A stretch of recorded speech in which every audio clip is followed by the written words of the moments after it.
أنا عبدك العجيز الضعيف مسكين وظالم الجهل, but for the grace of Allah that we are still in existence.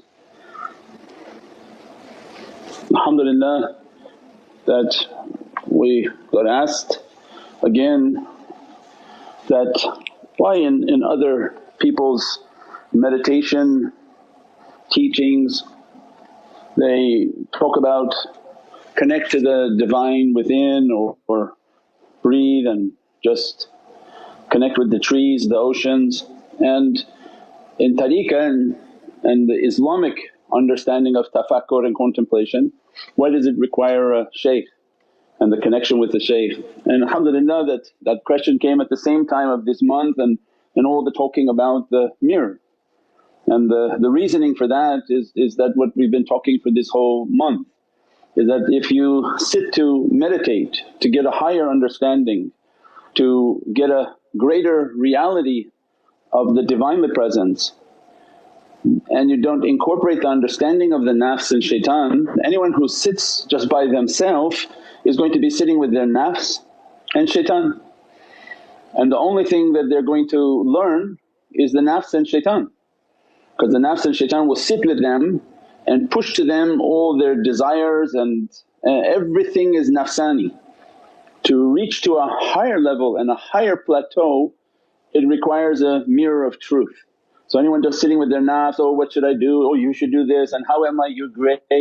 And that was the cartoon, the mirror on the wall, who's the fairest one of all. And that had a deep reality, we talked about that many years ago. That these cartoons and these shows that shaitan puts out, Ar-Rahman has a hidden message within everything.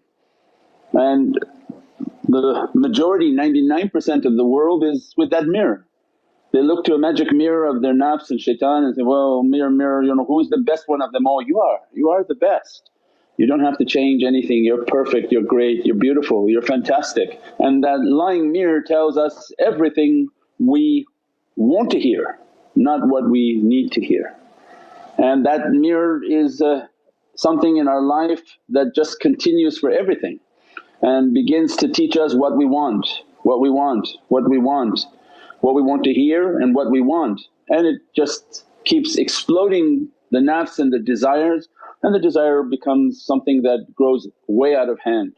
And tariqah comes to open the truth about the ego and shaitan. And the last person that we want to sit with is with ourself, and the last one we want to hear from is shaitan. That self is the one that has made all the problems already, and that's the life that we're suffering from, is this nafs and shaitan desire that has completely sort of destroyed our lives and following our desires. And the whole way is built on reaching towards the mirror of truth. And that's why when we learn first how to make the connection, visualize the connection, asking for the connection to be present, the shaykhs to be present, Ya Rabbi please keep me connected with all those whom you are with and whom you love and you favour, Nabiyeen, Siddiqeen, Shuhada'i wa Saliheen. And this is ayatul Qur'an, so this is not somebody making something up. Allah is saying, I'm with Nabiyeen, Siddiqeen, Shuhada'i wa Saliheen, they are the best of company to keep. So we ask, Ya Rabbi then keep me in that company at all times. So I can't be with Nabiyeen, but the Nabiyeen must have connected to Siddiqeen. So who are the great Siddiqs that we want to role model our life from? And these are the great holy companions and Ahlul Bayt. And these Nabiyeen and Siddiqeen, they made immense amounts of shuhada. These are mushahida, and those whom they followed them and their hearts opened. And that's why we have to find a shaykh whose heart is open, not a beginner and not somebody reading from something, but someone whom has been trained by all his shaykhs. Not one born into tariqah that I can say that my father is a doctor, therefore I'm going to practice medicine. That has no relevance who you're born to, because we're all Ahlul Bayt and all descendants of Sayyidina Muhammad, which is the highest affiliation. But if you don't do something with that and you're not trained with that and you haven't opened the reality of that, then congratulations for you. That lineage that you talk about is something that is a responsibility and an achievement that one has to achieve.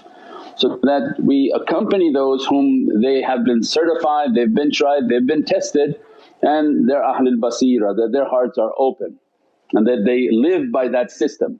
They are strongly connected to the great Siddiqs who their fathers and their mother is continuously dressing them, and those Siddiqs their hands are tightly and firmly in the hands of Sayyidina Muhammad. As a result of this mushahada in the hearts that witness and that they have been martyred, in the sense that their desires have died, their personality has died and their seed has died, and what you see of them now is a completely different reality, a tree with many fruits. The fruits that the people eat from these shaykhs, they become saliheen. So when you accompany a shaykh that bears fruits from this garden of reality, everyone who eats from these fruits becomes saliheen, because these are the fruits from the gardens of paradise and from the gardens of Sayyidina Muhammad. They eat from the fruit, and when they say they eat from the fruit means that they accompany them, they took their knowledges, they were trained that make the knowledge to be something real, that your character has to be real according to these knowledges, that you can't be angry, you can't be stingy, you can't be stealing, you can't be doing all of these corrupt characteristics, and that your life is to fight those characteristics and let the knowledge to be real within your heart.